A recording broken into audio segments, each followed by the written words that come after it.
Hello బర్డీస్, ఈరోజు recipe వచ్చేసి కొత్తిమీర కోడి వేపుడు అనమాట. దీనికోసం ఒక మిక్సర్ జార్లో కొత్తిమీర, పచ్చిమిర్చి, వెల్లుల్లి అండ్ ఉప్పు వేసుకొని మంచిగా పేస్ట్ చేసుకోండి. దాని తర్వాత చికెన్ తీసుకొని అల్లం వెల్లుల్లి పేస్ట్, పసుపు, పెరుగు, ధనియాల పొడి ఇంకా ఈ పేస్ట్ని వేసేసుకొని చికెన్ని మంచిగా మ్యారినేట్ చేసుకోండి.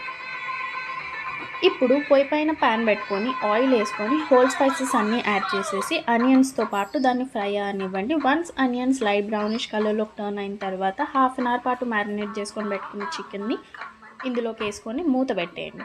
వాటర్, ఉప్పు, కారం మళ్ళీ ఏం యాడ్ చేయొద్దు, ఎందుకంటే అన్నీ మనం మ్యారినేషన్లో యాడ్ చేసేసుకున్నాం కాబట్టి. ఒక 15 మినిట్స్ తర్వాత మూత తెరిచి చూస్తే చికెన్ లోపల ఉన్న వాటర్ అన్నీ చికెన్ పీసెస్లో పీల్చేసుకొని ఇట్లా ఫ్రై పీస్ లాగా అయిపోతుంది. దాంట్లో ధనియాల పొడి అండ్ మసాలాని యాడ్ చేసుకోండి, చికెన్ మసాలా ఆర్ గరం మసాలా.